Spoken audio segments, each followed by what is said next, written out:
Creating segments, depending how your team operates and runs searches, you may or may not use segments. You may use them in different ways. Segments can be obviously very large. Segments can be very small.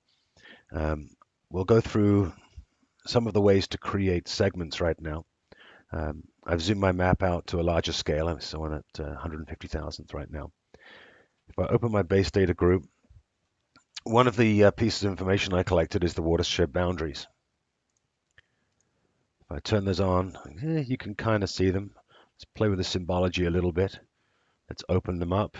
Let's change the color to, again, a nice bright red so I can see it. There we go. And we'll make them a little larger so they're easier for me to distinguish.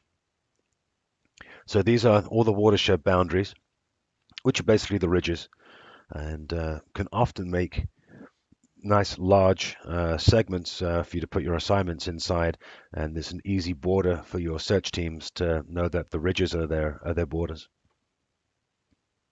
So a good way of creating segments here is just to buffer one of these and make that as a search segment. It's a pretty easy operation. We'll open up our segments. I've got the segments highlighted here, which means that the template will be available there when I start my editing session. So I'll start an editing session.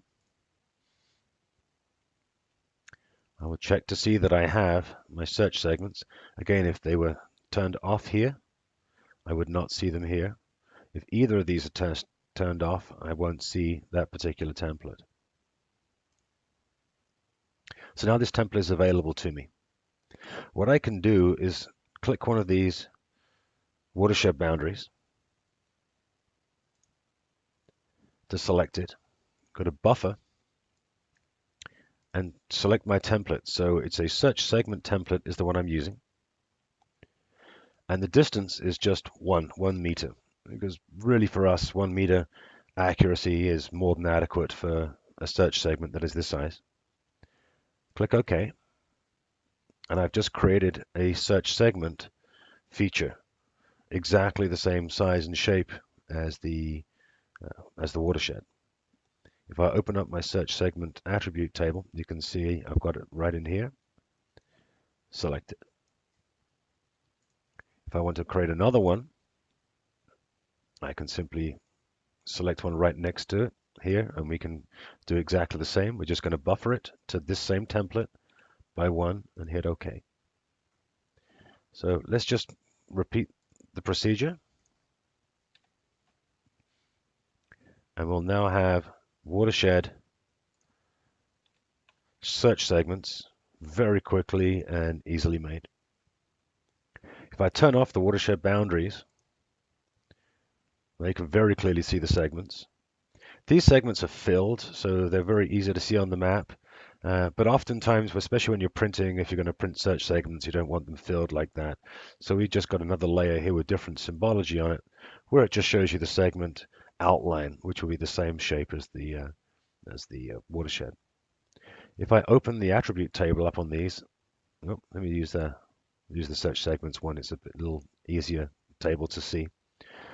You can name your segments whatever your team uses as a standard, whether it's a name or just a letter. You can do a description on it. You can determine how many times it's been searched, if at all. The search status, whether it's in progress or completed. The operation periods associated with it. And we do have POA and POD for those search segments, and we also have a way of displaying the symbology for that as well. So now we close that, we can see that our segments are segment A, segment B, segment C, and segment D. So we have those defined on our map. I'll just turn off the topo layer briefly so you can see our search segments that we created. We can also draw our search segments as well, and we'll talk about that next.